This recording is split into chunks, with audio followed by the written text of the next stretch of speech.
बताइए जंगला साहब एमपी मिलने बनने के बाद सोशल डिस्टेंस रखें। हाँ जी बिल्कुल बिल्कुल। ठीक है। नो तुम भी क्या बना दे 10 मिनट बैठ रहे हो 10 मिनट आधी घंटा में ला लिया तो आपको पता नहीं लगेगा मगर है कौन सा आप बात करते करते इसमें बात तो करे ना फिर साले मगर वो मतलब लगे रहे ये थोड़ा सा दूर हो लोग ऐसा थोड़ा सारे दूर हो जाओ कभी जमा बस ये अंदर तो उड़ान तक चालू कर अंदर तो प्राण चले जाएंगे आपका कद भी लंबा है। थोड़ा थोड़ा पीछे ना पीछे आ जाओ आ जाओ ये वाण तो संगड़ा आ जाओ जी हम पीछा भाई रुक जाएगा सही हो जाएगा हो गया भाई सर बात एक बोल ले दो कभी बहुत ज्यादा हो रहे ना दो आगे आ जाओ वहीं बैठो।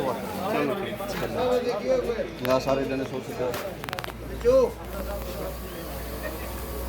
लो डॉक्टर साहब हो गया आज वही सैनिटाइज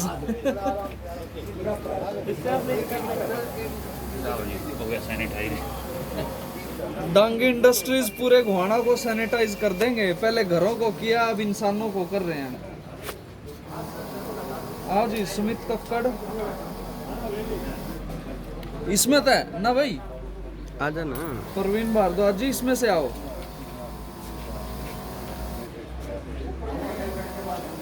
ये देखिए गोहाना में ऑटोमेटिक सैनिटाइजेशन की मशीन जो है वो बनाई गई है डांगी इंडस्ट्रीज के द्वारा और इंसान फाउंडेशन ट्रस्ट इसे जो है वो डोनेट कर रहा है। पंकज क्या ये वैश्विक महामारी के इस दौरान में ये एक मूलभूत आवश्यकताएं हैं इस किस्म के इक्विपमेंट्स से और सिविल हॉस्पिटल है या जैसे कोर्ट्स वगैरह हैं इस तरह की जो सार्वजनिक स्थल हैं इनके ऊपर विशेष तौर के ऊपर इनका इंतजाम होना जो है आम पब्लिक के लिए सबके लिए सुविधाजनक होता है क्योंकि यहाँ पर किसी भी बीमारी का कोई भी मरीज आ सकता है तो इसके अंदर से निकलने के बाद उसका बॉडी का फुल सैनिटाइजेशन होने के बाद उस जिस भी बीमारी से वो अफेक्टेड है वो आगे फैलने में उसमें रुकावट आ जाती है और ये सैनिटाइजेशन जो आज हमारे एमसी हैं दागी साहब इन्होंने की है मैं इसके लिए इनका भी धन्यवाद करता हूँ और तमाम स्वयंसेवी संस्थाएं जो सभी जगह लगे हुए हैं अपने अपने सेवा कार्य में उन सभी का भी धन्यवाद करता हूँ और विशेष तौर पर आज इसी बात की ज़रूरत है कि हम एक दूसरे से डिस्टेंस बना के रखें और स्वच्छता का विशेष तौर के ऊपर ध्यान रखें क्योंकि आज जो हम देख रहे हैं पूरे विश्व के अंदर जो इस महामारी का संकट आया हुआ है उसमें भारत को फिर भी पूरा विश्व इस बात के लिए सराहना कर रहा है भारत की कि उसने अपने आप में भी बीमारी के ऊपर कंट्रोल किया है देश ने और ऐसे दौर में विभिन्न देशों में अपनी दवाई भेजने का काम और आर्थिक मदद देने का काम किसी भी किस्म से भारत मानवीय सेवा में पीछे नहीं है और हमारे लिए ये गर्व की बात है कि विश्व स्वास्थ्य संगठन ने यूनेस्को ने और कई देशों ने इस बात के लिए भारत की सराहना की है कि ऐसे दौर में जब विभिन्न राष्ट्र अपने अपने संकट में फंस के खुद की जान बचाने के लिए लगे हुए हैं भारत ऐसे दौर में दूसरे देशों की सहायता कर रहा है और हमारे लिए ये गर्व की बात है कि स्विट्ज़रलैंड जैसे देश ने कि अपने एक पूरे पर्वत को तिरंगे का रूप दे के भारत को सम्मान दिया है तो निश्चित तौर पर हमें ये उम्मीद है कि इस महामारी के ऊपर कंट्रोल भी हमारा देश सबसे पहले करेगा और विश्व विजेता के रूप में भी हमारे देश की एक पहचान बनेगी जैसा कि भारत का चरित्र है कि वसुधैव कुटुंबकम हम सारे संसार को अपना परिवार मानते हैं तो सारे संसार को परिवार मानने की अवधारणा के ऊपर ही हमारी जो संस्कृति है वो काम कर रही है तो मैं आज हमारे दांगी साहब का विशेष तौर पर धन्यवाद करता हूँ कि इन्होंने ये सैनिटाइजेशन गेट भेंट किया है अपनी नेक कमाई में से और आगे भी इस तरह का काम ये करते रहे हैं पीछे और आगे भी करते रहेंगे। हाँ, जैसा कि इन्होंने बताया है कि पहले भी इन्होंने एक मशीन के माध्यम से पूरे शहर में सभी वार्डों में सैनिटाइजेशन का काम किया है और अब एक ऑटोमेटिक मशीन और तैयार करवा दी है कि जब तक इस महामारी के ऊपर कंट्रोल नहीं होता, ये विशेष तौर पर गोहाना शहर में किसी भी किस्म के संक्रमण से बचाने के लिए उसमें सैनिटाइजेशन का प्रमुखता से काम करते रहेंगे। ऐसी एक मशीन ऑटोमेटिक होकर और तैयार कर रही है, तो विशेष तौर पर धन्यवाद के पात्र हैं और मैं परमात्मा से प्रार्थना करता हूं कि इनकी नेक कमाई में इसी तरह से बरकत दे और ये मानव मात्र की सेवा करते रहें। जिस प्रकार से सर सब्जी वाला और एक पुलिस वाले का केस सामने आया है, तो आप जनता को क्या अपील करेंगे कि किस क्या तरीके केस से आया? सब्जी जो बेचने वाला था वो पूरा नहीं पाया, उसके ऊपर आप क्या कहना चाहेंगे? तो सब्जी बेचने वाला था जीवन नगर में सोनीपत में केस होना एक दिल्ली पुलिस का एम्प्लॉय विशेष तौर पर पुलिस और स्वास्थ्य विभाग, ये दोनों डिपार्टमेंट तो अपनी जान हथेली के ऊपर रख के और इस वैश्विक महामारी से मानवता को बचाने के लिए काम कर रहे हैं। तो इसमें एक स्वाभाविक बात है, कहीं पुलिस का आदमी भी इन्फेक्शन की चपेट में आ सकता है, स्वास्थ्य कर्मी भी इन्फेक्शन की चपेट में आ सकता है, लेकिन वो डिटेक्ट होने के बाद, पता चलने के बाद ये ज़रूरी है कि वो क्वारंटाइन में रहे और अलग से रहे। तो उसमें जहाँ तक सब्जी वाले की बात है, वो भी कहीं ना कहीं किसी के संपर्क में आके और उसमें ये इन्फेक्शन आया है, तो इसमें विशेष सावधानी बरतने की ज़रूरत है। ख़ास तौर पर जो एसेंशियल कमोडिटीज़ जिनको सप्लाई करते हैं पब्लिक को, ऐसे लोगों की तो मैं समझता हूँ पहले जांच करने के बाद ही उनको सप्लाई करने का अधिकार देना चाहिए। जब तक वो खुद पूरी तरह से स्वस्थ नहीं होगा, अगर खुद ही संक्रमित होगा तो वो पूरे जितनी भी जगह पर वो सब्जी सप्लाई करेगा, लोगों को संक्रमित करने का काम करेगा। तो इसमें मेरा यही कहना है कि सरकारी अधिकारी जितने भी हैं, तो इसमें विशेष तौर के ऊपर जैसे कि हमारे राशन के सप्लायर हैं, सब्जी के सप्लायर हैं, और जैसे बिजली के कर्मी हैं, स्वास्थ्य कर्मी हैं, पुलिस कर्मी हैं, उनको विशेष तौर के ऊपर ध्यान रखने की ज़रूरत है। इस तौर पर सरकार गंभीरता से काम भी कर रही है। एक आध कोई केस आ गया तो आगे उसके ऊपर पूरी तरह से सख्ती से जांच करके ऐसे लोगों को इजाज़त दी जाएगी।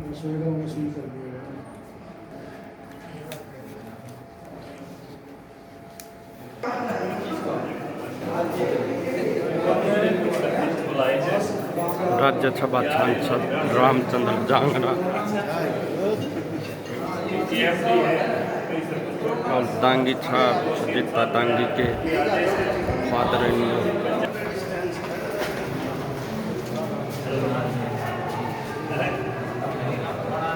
राज्यसभा सांसद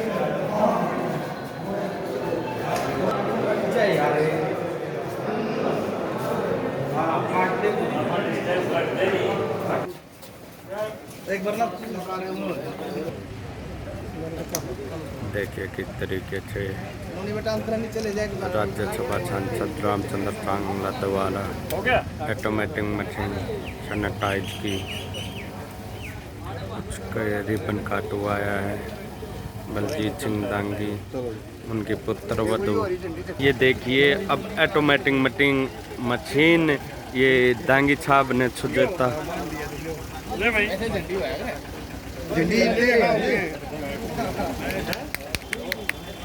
बड़ा पीछे हो जाओ। ये देखिए रामचंद्र जांगड़ा ये सैनिटाइज है।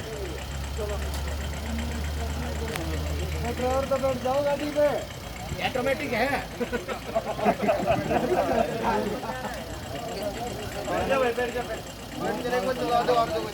ओ प्रधान जी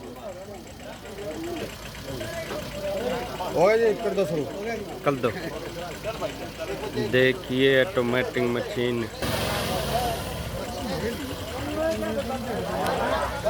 ये ऑटोमेटिक मशीन सैनिटाइज की पूरे शहर में के घूमेगी, जैसे कि पहले लगातार सैनिटाइज किया हुआ है। बलजीत दांगी ने इस तरीके से ये रही मशीन चाल। देखिए किस तरीके के फुहारे द्वारा ये सैनिटाइज मशीन ये सुजीता दांगी की तरफ से और बलजीत सिंह दांगी पुत्र वधु सुजीता दांगी लगातार इन्होंने इस शहर में सैनिटाइज करवाया है और ऑटोमेटिक मीटिंग जैसे कल लघु छिचवाले में की थी। और या लापरवाही से जिन्होंने पोर्टल के ऊपर अपने आप की रजिस्ट्रेशन नहीं करवाई है, सरकार का ये कहना है कि सबका एक एक दाना खरीद लिया जाएगा, उनको भी सबको मौका दिया जाएगा, पोर्टल के ऊपर अपने रजिस्ट्रेशन करा लेंगे। और हरियाणा प्रदेश में ना सरसों की खरीद में ना गेहूं की खरीद में किसी किस्म की कोई समस्या नहीं आएगी। ये कोरोना महामारी की वजह से एक सोशल डिस्टेंसिंग करने की एक समय की ज़रूरत है, इस वजह से अलग अलग जो प्रबंध करने पड़ते हैं। तो ये गेहूं की खरीद का एक बहुत बड़ा मामला है, क्योंकि हरियाणा और पंजाब ये मुख्य उत्पादक प्रदेश हैं गेहूं के, और इनमें अब की बार फसल भी काफ़ी अच्छी है। तो इसमें सरकार को थोड़ी सी दिक्कतें आ रही हैं कोरोना महामारी की वजह से, लेकिन मौका सबको दिया जाएगा। और सरकार का यही कहना है कि एक एक दाना किसान का खरीदा जाएगा, उनकी सबकी पेमेंट टाइम के ऊपर की जाएगी। जहाँ तक आढ़तियों का मामला है, मैं मानता हूँ कि हमारा सामाजिक जो ढांचा है वो आपस का मेल जोल 12 महीने लेन देन का होता है, लेकिन इस किस्म की भी कोई समस्या आती नहीं है कभी कि कोई किसी का पैसा मार ले और उसके डायरेक्ट खाते में चला जाए तो वो पैसा किसी का ना दे। ऐसी संभावनाएं बहुत कम होती हैं, क्योंकि 12 महीने जब लेन देन होता है तो पैसा बेशक खाते में अगर किसान के आ जाए तो भी वो आढ़ती की रिपेमेंट कर देता है। लेकिन ये क्योंकि पारदर्शी तरीके से सारा काम हो जाए और सीधी किसान को पेमेंट हो जाए और बीच में कहीं किसी के साथ भी कोई चीटिंग वगैरह ना हो, इसके लिए सरकार ने ये ऑनलाइन और ये पोर्टल का जो माध्यम बनाया है। लेकिन फिर भी सरकार का यही कहना है, अगर कोई समस्या आती है इसमें तो उसका समाधान निकाल लिया जाएगा। वो सारी बातें संज्ञान में हैं सरकार की, मुख्यमंत्री के भी, कृषि मंत्री के भी, सबके ध्यान में है। उनका हल बहुत जल्दी निकाल लिया जाएगा। 20 तारीख से गेहूं की खरीद शुरू करनी थी, आज तो 19 तारीख हुई है, तो कल तक इसका हल निकाल के और आगे अभी ज़्यादा गेहूं निकला भी नहीं है। मैं अभी आया हूं तो खेतों में अभी खड़ा हुआ है, क्योंकि कंबाइनों का इंतज़ाम नहीं हुआ था। अभी कंबाइनें भी जो गुजरात से, पंजाब से आई हैं, काफ़ी अभी काम में लगेंगी। बीच में मौसम अनुकूल ना होने के कारण तो आर्द्रता आ गई फसल में, तो फिर भी कटाई बंद है।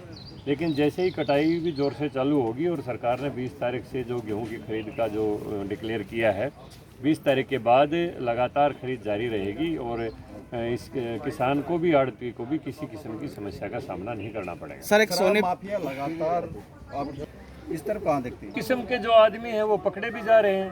अभी आज अखबार में आई है कि किसी ने वो वाहन के ऊपर अपनी चिट लगा के कि ये गवर्नमेंट के काम में लगा है और क्रेटा गाड़ी के ऊपर 2 किलो हीरोइन पकड़ी है। तो इस किस्म के लोग तो करते रहते हैं ये काम, लेकिन सरकार की बराबर नज़र है ऐसे लोगों के ऊपर और वो लगातार उनको ट्रेस करके और बाकायदा उनको गिरफ्तार किया जा रहा है। और देखो, ये समय की ज़रूरतें हैं। ठेके बंद करना, नशे से दूर रहना, हुक्के के ऊपर इकट्ठे ना बैठना, ताशों के ऊपर इकट्ठे ना बैठना, तो लोगों की भलाई के लिए सारा काम किया गया है।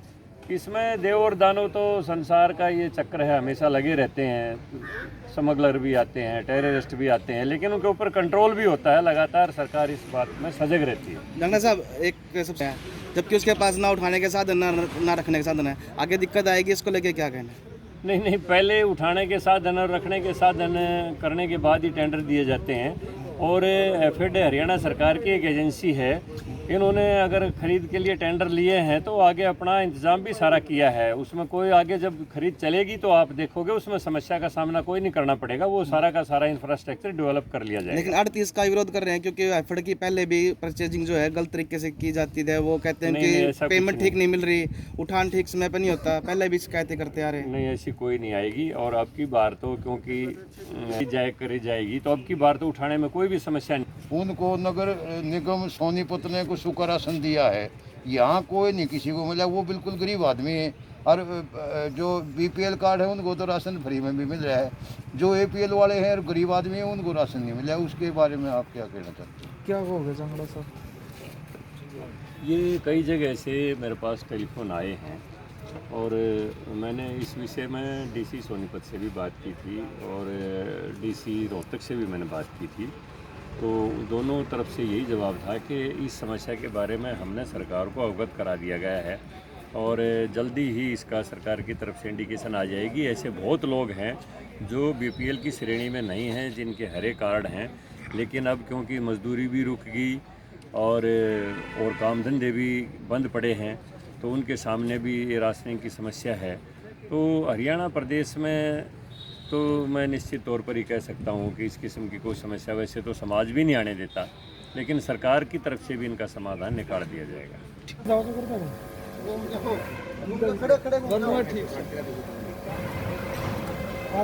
लगातार इस तरीके से आप सैनिटाइज की ऑटोमेटिक मीटिंग कल लघु सचिवालय में भी रखी, आज सरकारी हॉस्पिटल में भी रखी है और एक आपने गाड़ी भी चलाई है, इसके बारे में क्या? वो गाड़ी तो हमने चला रखी है 15 दिन से, सारे शहर को सैनिटाइज 2 बार कर चुके हैं, आज तीसरी बार से। अब वो गाड़ी भी हमने ऑटोमेटिक बना दी है। जी सर। अब खाली ड्राइवर जाएगा और पूरे शहर में ऐसी बनाई गाड़ी जो 2 दिन में पूरे शहर को सैनिटाइज कर देगी, 2 दिन में। जी सर। तो लगातार इतने ये लॉकडाउन वगैरह चलेगा, इतनी ज़रूरत होगी, इतना हम गाड़ी वो चलाते रहेंगे। और ये जो कवच, कोरोना कवच जो तैयार किया है, ये भी जरूरत पड़ी तो और भी 1-2 लगाएंगे। सर जैसे कि सब्जी वाले में कल पाया सोनीपत में, इस तरीके के ये सब्जी वालों के लिए क्या होगा? क्या था? सब्जी वाले में कोरोना पाया सर। अच्छा देखो, ये तो इसीलिए तो ये मशीनें अब जो लगाई जा रही हैं, जो ये कोरोना कवच लगाए हैं, ये इसी लिए लगाए हुए। कोई अगर दिक्कत है तो वो इसके अंदर से निकलेगा तो वो उसको बचाव रहेगा। जी सर। आगे का क्या डिसीकरण रहेगा आपका? आगे हम तो सेवा पहले भी करते रहे और करते रहेंगे पूरी ज़िंदगी। हमारा दिमाग ऐसा ही है कि बस सेवा भाव में लगे। जी सर।